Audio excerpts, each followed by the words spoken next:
Bonjour à vous tous, Nicolas Lévy de ce côté. Aujourd'hui, je vous invite à une courte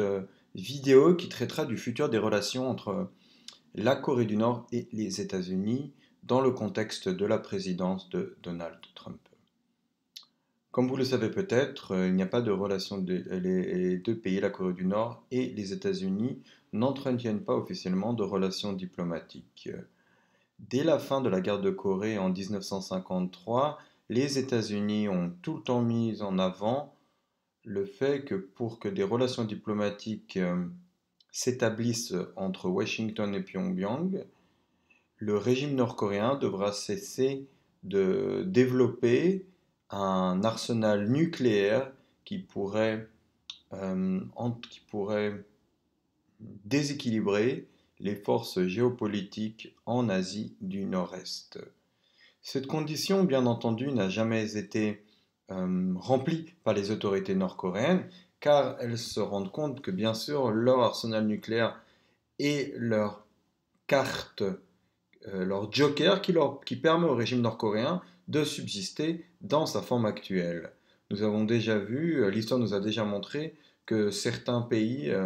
ont chuté suite à une intervention américaine, comme par exemple l'Irak. Eh bien, nous sommes à présent dans une nouvelle ère internationale, de nouvelles personnalités émergent ou réémergent, telles que Donald Trump, l'actuel président américain. Est-ce que l'arrivée de ce milliardaire que certains considèrent comme excentrique, que certains considèrent comme irresponsable dans ses discours, est-ce que Donald Trump est capable de changer le deal face à la Corée du Nord? Est-il capable finalement de faire de la Corée du Nord non plus un État paria, mais un État avec lequel on peut discuter? Alors lorsqu'on observe ce qui se passe dans le cadre des relations entre la Russie et les États-Unis, où en la date de demain, c'est-à-dire le 18 mars, un entretien téléphonique est prévu entre le président russe Vladimir Poutine et Donald Trump, on peut avoir l'impression que que dans les plus proches temps, Donald Trump également cherchera à relancer un contact avec le leader nord-coréen Kim Jong-un, avec lequel il s'est entretenu déjà plusieurs fois dans le passé, notamment lors d'un sommet à Hanoï au Vietnam en 2014. Eh bien, la chose à remarquer ici est que l'établissement de ces relations diplomatiques, de manière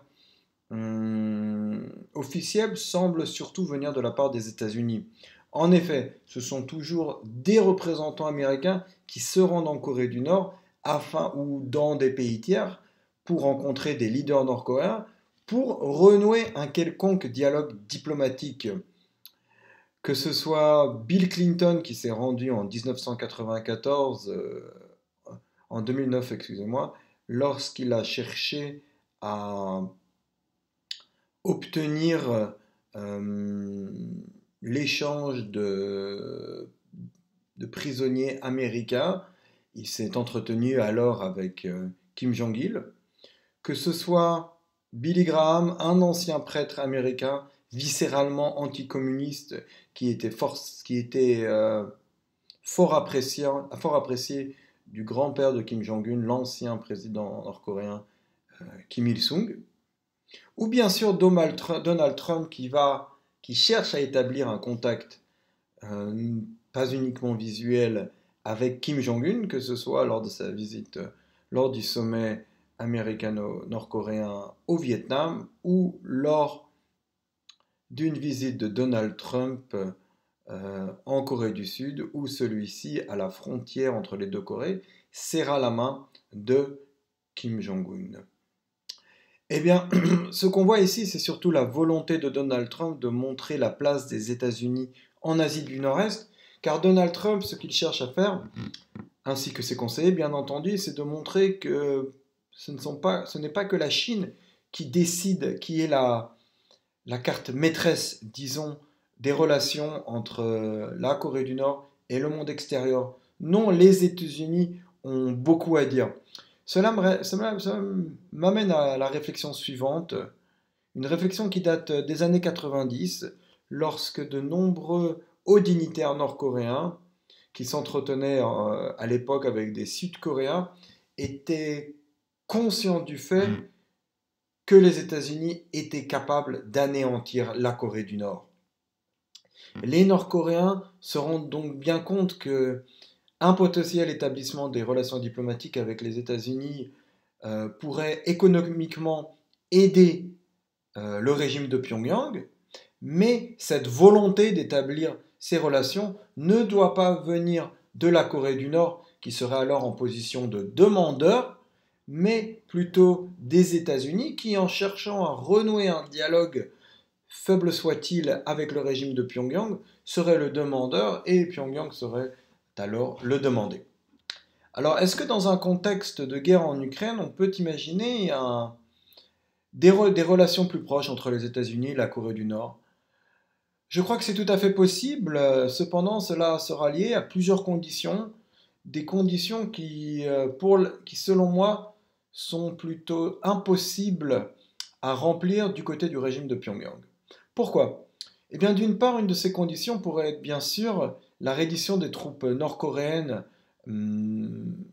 des territoires ukrainiens et russes, et une autre condition ne serait pas l'arrêt, bien entendu, du programme nucléaire nord-coréen, qui est, comme je l'ai indiqué auparavant, le joker de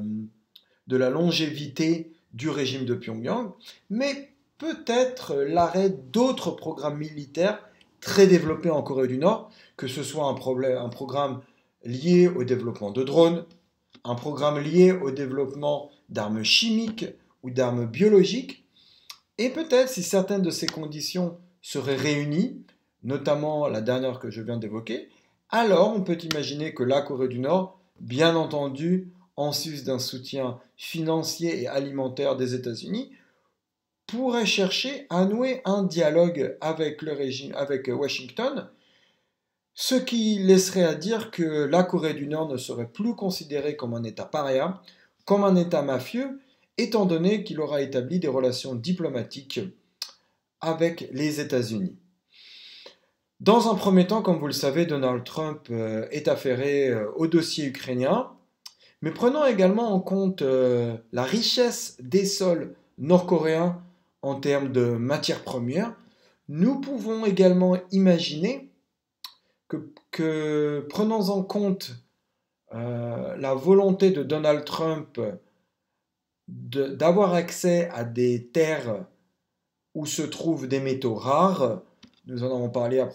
nous avons entendu parler à propos du Groenland, il ne serait donc pas surpris que la Corée du Nord soit une des prochaines cibles de la politique étrangère américaine. Néanmoins, pour l'instant, comme vous le savez, le dossier prioritaire pour l'administration américaine reste la crise en Ukraine, une crise qui peut-être dans les plus brefs délais trouvera une solution qui, du moins à court terme, pourrait se révéler être efficace. Merci de votre attention et j'espère à bientôt. D'ici là, bonne journée. Au revoir.